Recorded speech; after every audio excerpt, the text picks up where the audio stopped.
Didn't Microsoft say Windows 10 was the final Windows ever, though?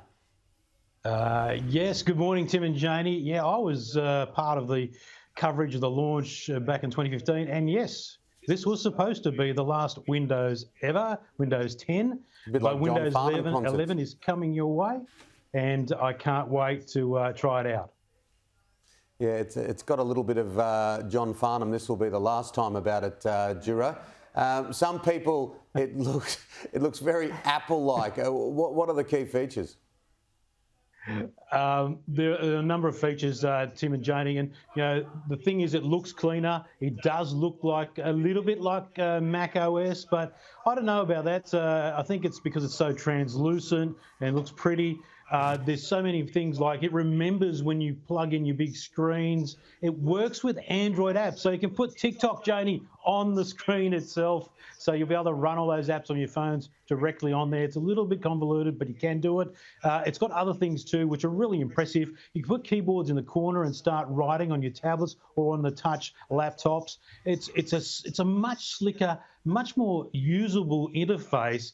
I'm really impressed with what I've seen so far. I think the issue is you will download a tool to tell you whether or not you can use your older computer with this new operating system. But as you can see there, it's doing text-to-speech, so you can do that right in the system. It's also using the Microsoft Office system in terms of Teams to use the communication. So Skype, it's getting pushed further and further. I'm talking to you on Skype right now. So it's a very impressive looking change to Windows. And after there was never going to be any more Windows, we've got another one coming. And I think it's a good news, because I don't think Windows could have just kept going on as Windows 10. It had to be updated. So Windows 11 coming your way later in the year. I don't know why you're referring to me with TikTok. I always see Tim on TikTok. I don't even have it. You've got your little TikTok. No, I remember we were talking about when have I ever been on TikTok? You showed me a few not you being on TikTok. I can't even spell TikTok. Now, e-bike sales have exploded around the world during the pandemic, and Australians are leading the way. This is what I love, because you look like, I won't say Lance Armstrong, but you were on the push bike with your new mow and your beard. Tell us about it. Well, I haven't reviewed too many e-bikes, and this is the first one I've done, and I've got to tell you, I absolutely love it. This is the Zumo Sport, and that's me cutting around Maroubra. Now, I wanted to do this out in the country, but obviously with COVID, again, it struck me down with my shooting. But yes, I'm putting in the work there. A lot of that's just pedal power, but it will work up to 25 k's an hour, then the engine cuts out. And I actually, I've never been a fan of bike lanes until like this week. And I tell you what, thank goodness for it, because it's pretty dangerous out there. But I tell you what, I found it amazing. Without these bikes, we wouldn't have had so many deliveries done so fast by, the people like Deliveroo and all those sorts of guys, Uber Eats and that sort of stuff around the country, because they use these sorts of bikes. The great thing about this company I'm showing you right now, Zumo, is that it's an Australian startup that's taking on the world. We talked about the figures growing there. Like 50,000 e-bikes were imported in Australia in the 2019-2020 financial year. It just goes to show you how big it is. But there are some legal constraints to e-bikes, because if they go too fast without you pedaling, and this is the important thing, then it becomes essentially an electric motorbike. But they're really good. Look, if you haven't tried one, Tim, I reckon around the hills around your place, it's all tailor-made for you. You say there's not much work I have to do, is that correct? It's a little bit of work when you get a start, but I'll tell you what, once it kicks in the gear, I really enjoyed it. How many Ks did you clock up there? It looks like you've been around the city quite a bit. Well, it was just around Maroubra, Janie, so it might probably look like I was doing a lot of Ks, but there was a car slowing me down, so that's how fast I was going on the road. So I'm a fan of e-bikes after just a couple of trips. Well, there you go. Right. Are you growing this beard and this moustache for your next film role? Is this you in a push bike film coming up, or what's going on? I've got to be like the Don Johnson, Miami Vice. It's always like a couple of days growth. Where's the watch shoes? Now, you found a tech solution to overcome bad posture and back issues as we sit up straighter.